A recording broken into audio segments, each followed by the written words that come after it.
Bir şirketin teknolojiyi kullanıyor olması onun dijital dönüşümü gerçekleştirdiği anlamına gelmiyor.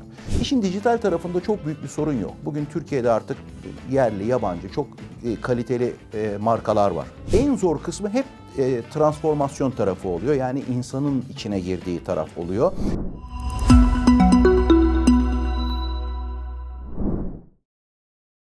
Çözümtek'in sunduğu Speak Up başlıyor.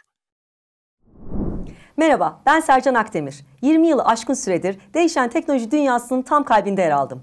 Ama artık oyunun kuralları yeniden yazılıyor. Speak Up YouTube yayınımızda teknolojinin, liderliğin, kültürlerin ve stratejilerin nasıl evrildiğini hep beraber keşfediyoruz. Eğer yayınlarımızı beğeniyorsanız abone olmayı ve yorum yapmayı unutmayın. Bugünkü konuğum Arena ve Microsoft gibi şirketlerde üst düzey yöneticilik yapmış, halen üst düzey danışman olan Tarık Tüzünsü. Tarık Bey hoş geldiniz. Çok teşekkür ediyorum Sercan. Öncelikle davetin için. Sen çok güzel özetledin. Ben de çok kısaca kendimi tanıtayım. Yaklaşık olarak 30 yıldır endüstrideyim. Aynı endüstrideyiz seninle biliyorsun. Bilişim işindeyim. Önce Arena'daydım. Arena'nın genel müdürlüğünden sonra bir 10 yıl Microsoft'ta çeşitli farklı pozisyonlarda çalıştım. Yaklaşık daha sonra 1 yıl Veripark'ta bir görevi aldım. Yaklaşık 1,5 yıldır da danışmanlık yapıyorum. Daha ağırlıklı olarak dijital transformasyon, bu günümüzün en popüler konusu olan yapay zeka ve şirketler bunu nasıl kullanmalı konularında danışmanlık veriyorum. Harika. Biz de sizin bu danışmanlık verdiğiniz konularla ilgili sohbet gerçekleştiriyoruz ve ilk sorum da dijital dönüşüm üzerine.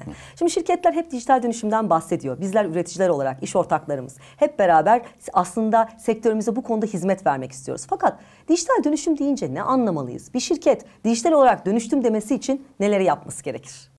Benim son 10 yılımı almış bir konudur bu. Bazı kavramlar, mesela KOBİ'lerin dijitalleşmesi bütün ömrümü almış bir konudur. Bu dijital transformasyonda son 10 yılımı almış bir konudur. Aslında ne olmadığından başlamak belki daha net olur bazen tanımları yaparken. Bir şirketin teknolojiyi kullanıyor olması onun dijital dönüşümü gerçekleştirdiği anlamına gelmiyor. Bugün Türkiye'deki her şirket az veya çok teknolojiyi kullanıyor. Maili var, bir ERP sistemi var, CRM sistemi var ama dijital dönüşüm bunun ötesinde. Tek bir tanım isteyecek olursam benden şunu söyleyebilirim. Şirketin bütün proseslerinin, bütün süreçlerinin tanımlanıp o her bir sürecin içinde teknoloji ne kadar yer alıyoryu ortaya çıkarmaktır dijital dönüşüm. Çünkü belli fonksiyonlarda teknolojiyi kullanmak ama bütün süreçlere bakmamak işi eksik bırakır diye düşünüyorum ben. O yüzden de bu dönüşümü tamamlamak çok kolay olmuyor. Çünkü bu sancılı bir süreç. İşin içine birazdan konuşuruz. İnsan giriyor. O süreçlerin hepsini ortaya dökmek bazen oldukça kanlı sonuçlar çıkartabiliyor şirketlerde. Ve benim naçizane gördüğüm case'lerdeki yaşadığım hep en önemli şey şuydu. İşin dijital tarafında çok büyük bir sorun yok. Bugün Türkiye'de artık yerli, yabancı çok kaliteli markalar var. Ve bulut teknolojileriyle beraber artık abonelik olarak ödeyebiliyorlar. Yani bunlara finansal anlamda erişimde de bir sorun yok. En zor kısmı hep transformasyon tarafı oluyor. Yani insanın içine girdiği taraf oluyor. Yine naçizane benim gözlemim hep şunu düşünüyorum. Eğer bir prosesin içinde insan varsa hiçbir proses ondan daha karmaşık olamıyor zaten. Ve şirketlerin ağırlıklı olarak o dijital transformasyonda zorlandıkları yer dijitalden daha çok işin dönüşüm yani insan tarafı olduğunu düşünüyorum ben. Peki bu insan tarafında şirketlerin nasıl bir aksiyon alması gerekiyor? Şimdi orası çok kritik bir nokta. Çünkü teknoloji olarak siz diyelim ki karar verdiğiniz şirketinizde ve demin söylediğim gibi bütün süreçleri de ortaya döktünüz. Ve her birinde dediniz ki ben artık bu süreci şu ana kadar böyle yapıyordum ama teknolojiyi daha fazla kullanarak böyle yapmaya karar veriyorum. Şimdi o işi yapan orada insanlar var. Ve her türlü dönüşümde insanın sorduğu ilk tek bir soru vardır Sercan. Hiçbir zaman bu benim şirketim için iyi olacak falan diye bakmaz. Ben ne olacağım diye bakar. Dolayısıyla şirket liderliğinin bence buradaki kritik noktası her bir kişiye tek tek ben ne olacağım sorusunun cevabını samimiyetle ve açıklıkla vermesidir. Zaten buradan dolayı tamamlanamıyor genel olarak bu dönüşümler. Ben yıllardır yaptığım bir iş var. Bir süreçte rol alıyorum. Benim kendi iş yapma şeklim var. Sonra sen geliyorsun bana diyorsun ki biz bu işi artık böyle yapmayacağız. Şimdi benim için acayip ürkütücü bir süreç başlıyor. Bilmediğim bir yeni bir şey, yeni bir süreç. Tek aklımda olan şey acaba ben ne olacağım? Ama benim yeni süreçte rolümün ne olacağını ya da bana şu da açıklıkla söylenirse, şu anda sen bu oluşturacağımız süreçteki amacımız bu. Eğer kendine şunları katarsan şöyle bir rolün olacağını düşünüyoruz derse o da benim için bir netliktir. Dolayısıyla bence liderlik o noktada her bir kişiye o süreci bir öncekinden farklı yapacağız ya, o değişimde bana ne olacak sorusunun cevabını vermektir diye düşünüyorum ben. Peki bu ne olacağım sorusuna liderler ne cevap veriyor? Çünkü bizim de özellikle söylediğimiz bir tabir vardır. Bu zamanın CIO'ları geleceğin CEO'ları diye. Yani bu liderler bu değişimden korkuyorlar mı ya da kendilerini nasıl adapte ediyorlar? Evet, yani aslında liderin şirkette çalışan diğerlerinden bu anlamda bir farkı olmayabiliyor. Dolayısıyla önce kendisinin de o değişen taraftaki rolünün ne olacağının çok iyi tanımlaması gerekiyor. Bunu kabul etmesi gerekiyor. Çünkü şu mümkün olmadığını düşünüyorum Sercan ben. Şirket bir dönüşüm geçirecek. Ben o şirketin lideriyim. Ben aynen devam edeceğim. Eski alışkanlıklarımla devam edeceğim. Eski bakış açımla devam edeceğim. Eski insan yönetimi anlayışımla devam edeceğim. Yani 1970 doğumlu birini yönetirken şimdi 2001 doğumlu birini yönetiyorum. Ben aynıyım. Bunun olmayacağını liderin ilk başta görüyor olması lazım. Şu soruyu soruyor olması lazım. Bu dönüşümün içinde benim en son bıraktığım veya değiştirdiğim alışkanlığım nedir?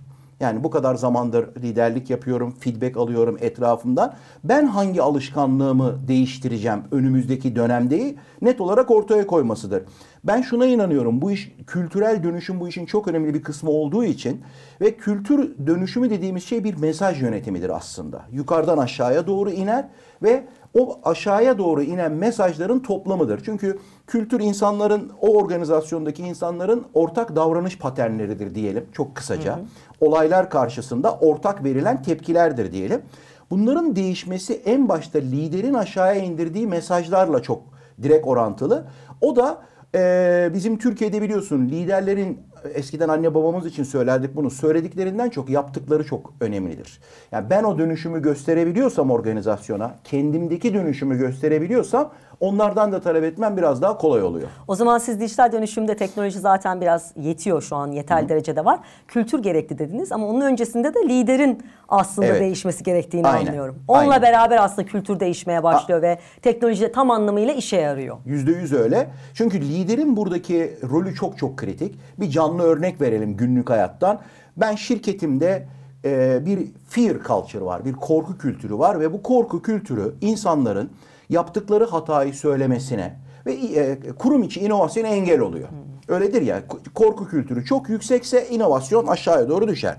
Ben bunu ortadan kaldırmak istiyorum lider olarak, değil mi? Bu kültürü değiştirmek istiyorum. Şimdi burada benim bütün konu benim vereceğim mesajlar ve sadece böyle çıkıp kick-off'larda anlattıklarım falan değil. Orada hep biliyorsun güzel şeyler anlatılır. Uçuyoruz arkadaşlar, kaçı, öyle değil. İşlerin iyi gitmediği bir toplantıdaki mimiklerim, İşlerin iyi gitmediği bir dönemde attığım mailin tonundan başlar kültür. Ve oradaki mesaja göre aşağısı şekillenir. Ben istediğim kadar çıkıp herkese diyeyim ki arkadaşlar bundan sonra yaptığınız hatalara lütfen çok çekinmeden paylaşın. Kimsenin korku kültürü içinde olmasını istemiyorum desem de ilk toplantıya girdiğimde kaçmış bir satış rakamı ile ilgili benim mimiğimden bile etkilenir ekibim. Ve hiçbir zaman o dönüşüm gerçekleşmez. Anladım. Gerçekten insanın ve liderin çok önemli bir noktası var bu dijital dönüşümde. Bir de biz çok fazla yapay zeka konuşuyoruz. Yapay zeka en fazla konuştuğumuz konulardan biri. Her yerde bütün üreticiler, donanım olsun, yazılım olsun, yapay zekada bir çözüm sunuyorlar.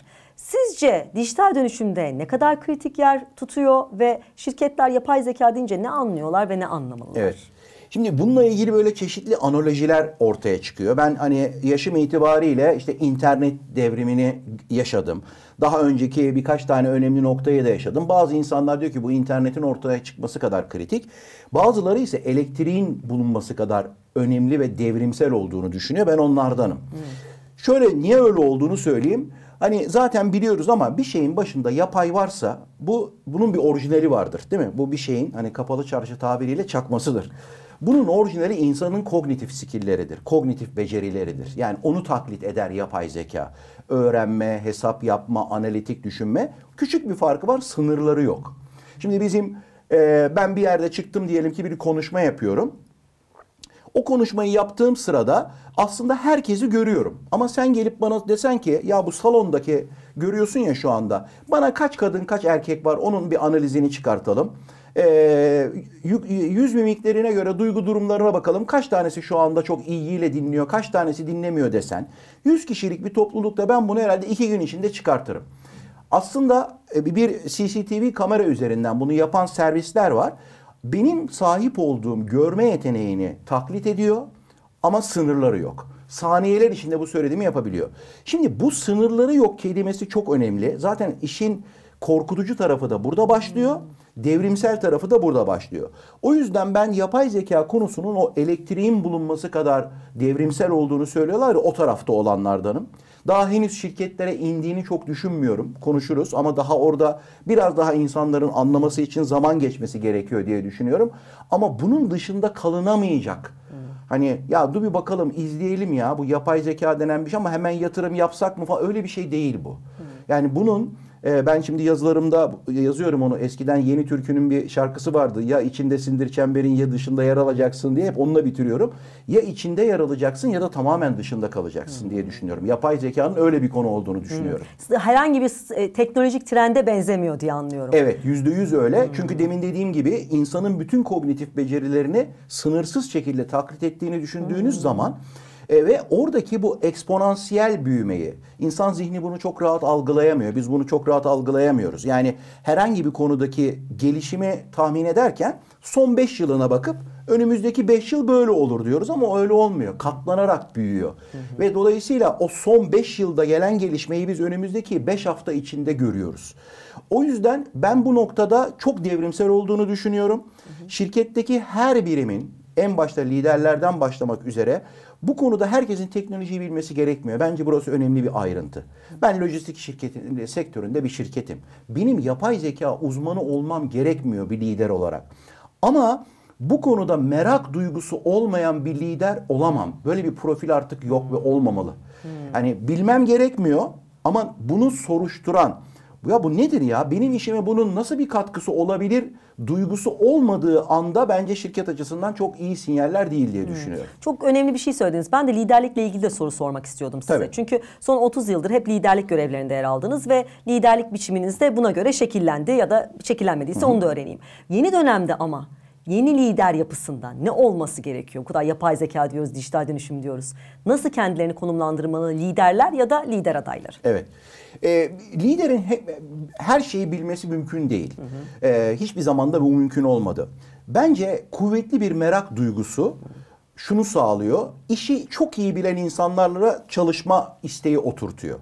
Ama benim çalıştığım liderin etrafta olan biten bu rüzgarla hiçbir ilgisi yoksa ve bu konuda hiçbir merak duygusu da yoksa, ya ben yıllardır bu işi böyle yapıyorum zaten, yani eski köye yeni adet getirmeyelim mi? Bunu sözle söylemese de dedi ki mesaj yönetimidir kültür diye. Mesaj buysa ben bu liderlik tipinin artık çok devam etmeyeceğini düşünüyorum. Ama ben istediğim kadar eski olayım sektörde. Bir merak duygum varsa ekibime, ya Sercan bana anlatır mısın?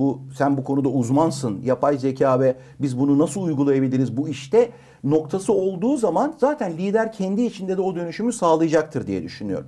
Hani liderliğin bir değişmeyen noktaları var. Onları mutlaka devam ettiriyor olması lazım. Ama son dönemlerde bu teknolojiyle beraber en önemlisi burada o liderin merak duygusu. Çünkü insanı genç tutan şey meraktır. Yani yaşlanmak, evet biraz fizyolojik olarak yaş almak, yaşlanmanın bir belirtisi ama zihnen merak duygun bittiği anda yaşlanmışındır diye düşünüyorum ben. Ve yaşlı bir lideri kimse istemez. Yaşı ne olursa olsun, ben 40 yaşında çok yaşlı liderler gördüm. 60 yaşında çok merak duygusu yüksek, çok genç liderler de gördüm. Çok güzel bir benzetme. Çok güzel. Peki bu şimdi çalışanlar için bütün bu liderler çalışıyorlar, bir ortam yaratıyorlar, kültür yaratıyorlar. Fakat Türkiye'de de bu kültürler yaratılıyor. Gençlerimiz ise yurt dışına gitme hevesi içerisinde. Yıllardır da sektörde olduğumuz için herhalde çalıştığımız arkadaşlarımızın %70'i şu an yurt dışında çalışıyorlar. Evet. Bunu nasıl görüyorsunuz? Bu normal midir? Ya da Türkiye olarak bunun için bir aksiyon almamız lazım mı? Ne yapılmalı? Evet. Ben burada biraz dengenin olumsuz anlamda bozulduğunu düşünüyorum. Yani eskiden geçenlerde benle yaşıt bir spor yorumcusunun yorumlarını dinliyordum. Diyor ki ben mezun olduğum zaman Galatasaray mezunuyum. Bizim okuldan 3 kişi yurt dışına gitmişti ve en iyileri değildi diyor. Çünkü o zaman en iyileri ODTÜ'ye, Boğaziçi'ne falan girerdi diyor. Bu denge bir miktar bozuldu. Bence biraz fazla o yurt dışına doğru bir gitme trendi var. Ama ben bunun her an geri dönülebilir bir şey olduğunu düşünüyorum. Çünkü şunu da görmek lazım. Biz burada doğuyoruz, büyüyoruz. Ne kadar şikayet etsek de biz dünyada hangi ülkeye gidersek gidelim bizim hissimiz hep bir azınlık hissi oluyor. Dolayısıyla en rahat ettiğimiz yer burası. Bizim doğduğumuz yerler. Bu yüzden de ben insanların buradaki bazı şartlar değiştikçe, mesela teknoloji konusunda yatırımlar biraz daha arttıkça bunun geri dönüşü mümkün olan bir şey olduğunu düşünüyorum. Ama sorunun cevabı şu anda dengenin biraz olumsuz yönde bozulduğunu düşünüyorum açıkçası. Evet, haklısınız. Peki şimdi bir de gençlerimiz böyle kurumsala çok fazla girmek istemiyor. Hani eğer yurt dışına gitme planı varsa bir şirkete gireyim sonra onunla beraber yurt dışına gideyim diyor ama aynı zamanda bir girişimci, İşte bu startup yapmak isteyen, daha farklı düşünen gençler var. Yani bizim zamanımızda mezun olurken biz hepimiz kurumsala girmek isterdik. Evet. Bir yerde ilerlemek Evet. isterdik. Burada Türkiye'nin yerini, teknolojiye adaptasyonunu bu anlamda nasıl buluyorsunuz? Evet. O gençleri çok seviyorum bir kere yani. O yüzden bu hani Z kuşağı ile ilgili, benim kızım da Z kuşağı, çok eleştiriliyor. Ben bizden çok daha özgüveni yüksek bir nesil olduğunu düşünüyorum. Yani benim, en azından benim yaşım, bizim ömrümüzün büyük bir kısmı kendimizi önce anne babamıza sonra çevreye beğendirmekle geçti. Biz bütün yaptığımız seçimlerin altında ben ne istiyorumdan çok etrafın bana göstereceği kabul hep bir şey oldu, belirleyici oldu. Böyle olduğu için de şu andaki çocukların çabuk sıkılıyor falan diye eleştiriyoruz ya, biraz kendilerini öne koyuyorlar diye. Tabii o çocuklar ağaç kabuğundan çıkmadı. Biz onları öyle yetiştirdik. Çünkü biz diğer türlüsünden o kadar çok muzdarip olduk ki onları farklı yetiştirdik. Kendi işlerini yapmasının çok önemli olduğunu düşünüyorum. Ülke açısından da ben işletme master'ı yaptım. Bir hocamız vardı, derdi ki yani başkasına para kazandırmak için işletme okunmaz derdi. Mutlaka denenmesi gereken bir iş olduğunu düşünüyorum. Bizim öyle cesaretlerimiz olamadı. Dediğin gibi biz iyi bir şirkete girelim. Aslında onların hepsinin altında yatan şey bir garanti duygusuydu bizim açımızdan. Az risk alalım, garanti olsun, iyi bir şirkete girelim, maaşımızı alalımdı. Şimdiki çocuklar daha fazla risk alıyorlar. Bir şeyler yapmaya çalışıyorlar ve teknolojiyle beraber artık o iş kurma konusu, eskiden bir ürün alıp satman lazım, bir servis üretmen lazım. Teknolojiyle bu iş çok daha kolay. O yüzden ben bunu çok destekliyorum. Yeni neslin mutlaka kendi işiyle ilgili bir fikri varsa denemesinin çok kıymetli olduğunu düşünüyorum. Beyaz yaka çalışmak isterler istemezler ama herkesin beyaz yaka çalışması gerekmiyor işin açıkçası. Çok güzel. Peki şimdi bizim sektörde çalışan insanların hepsinin ağzında aslında hayat çok stresli sözü var. Çünkü hepimiz gitgide daha da yoğun çalışıyoruz. Daha az belki çalışan sayısı oluyor, sektörde küçülmeler oluyor ve biz çok daha fazla bir iş oranında çalışmaya başlıyoruz. Bütün bu stres yönetimini siz yıllar boyunca nasıl yaptınız? Çünkü siz de çok zor dönemlerden geçtiniz. İnsanlara ne tavsiye edersiniz? Çok kötü yaptım. Yani şimdi ben bunu kendimle mücadele ediyorum son 10 yıldır. Kötü yaptım derken şunu fark ettim. Yüksek streste çalıştım hep. O da benim çok kontrol duygusuyla olan ilişkimden geliyordu. Çok fazla şeyi kontrol etmeye çalışıyordum ve kontrol duygunuz böyleyse stres kaçınılmazdır. Yani stresin genelde altında yatan şey etki edebileceğiniz, edemeyeceğiniz her şeyi kontrol etme isteğidir. Benim sonradan gördüğüm şey şu oldu ki bu işi yapmanın bir tek yolu bu değil. Yani bir tek yolu organizasyondaki stres seviyesini yükselteyim ki insanlar ona göre angaja olsun değil. Özellikle yeni jenerasyonda bu hiç tutmayan bir şey. Benim stresle mücadelemdeki ilk fark ettiğim şey demin söylediğimdi. Yani o kontrol duygusuyla olan ilişkimi tekrar gözden geçirdim. Çünkü hani çok klişe bir şey vardır ya, bazı konulara ben etki edebiliyorum, bazılarına edemiyorum. Bununla ilgili bu ruhsal rehabilitasyon merkezlerinde falan en son tedavi tamamlandıktan sonra bir huzur duası ettirirlermiş eskiden. O duayı da şöyleymiş, Allah'a şöyle dua ederlermiş. Yapabileceklerimi ortaya koymak için bana cesaret, yapamayacaklarımı kabullenmek için sabır, bu ikisini ayırt etmek için de bilgelik ver dermiş. Ben o bilgelik konusunda çalıştım açıkçası. Bence stresin bir numaralı etkeni kontrol duygusu. Edemeyeceğin şeyleri, yani mesela biraz gelirken de ona dikkat ettim. Buradaki trafikle ilgili yapılabilecek hiçbir şey yok. Benim kontrolümün dışında. kolay olmuyor. Ama bence bunu çalışırlarsa yöneticiler ve lider adayı arkadaşlar kontrol duygusuyla etki alanlarını ve etki dışı alanlarını faydalı olacağını düşünüyorum. Evet, hem faydalı olur hem de daha verimli olurlar ve daha güzel bir hayat yaşarlar. %100 öyle. Evet, %100 herkes öyle. için böyle. Aynen. Çok güzel, harika bilgiler verdiniz. Gerçekten hepsi dolu doluydu. Son olarak eklemek istediğiniz bir şey var mı? Yani son olarak eklemek istediğim benim hayatımda gördüğüm en hızlı değişen şu 2-3 yılı görüyorum ben. Zaten hep böyle konuşuluyor. Son 20 yıldır yaşadığımız bir şey şu son 2-3 yılda daha fazlası yaşanıyor diye. Benim burada tek insanlara tavsiyem demin de bahsettiğim gibi bu merak duygusunun ve öğrenmenin çok kritik olduğunu düşünüyorum. İnsanların başka türlü hayata tutunmasının bir yolu olmadığını düşünüyorum. Eğer öğrenme ve merak tarafı tamamen bitmişse bir insanda gerçekten çok zor. Orayı besledikleri takdirde yani ne oluyor ne bitiyor merak ettikleri takdirde çok daha eğlenceli bir hayat olacağını düşünüyorum. Evet. Her yaştan insan için çok güzel tavsiyelerde bulundunuz. İyi ki geldiniz, iyi ki varsınız. Çok teşekkürler. Ben çok teşekkür ederim. Bugün Speak Up YouTube yayınımızda sektörümüzün duayenlerinden Tarık Tüzünsü'yü konuk ettik. Bir sonraki söyleşimizde görüşmek üzere. Bu arada yayınlarımızı beğeniyorsanız abone olmayı ve yorum yapmayı unutmayın. Kapsamayı en başa koymamız lazım. Bu kültürü değiştireceksek kimseyi geride bırakamayız. Bu da artık dijital dönüşüm, yapay zeka, bunlar hep birbirini takip eden konular oldu. Bugün yapay zeka aslında çok konuşulan ama herkese tam ne ifade ettiği de belli olmayan bir alan hala.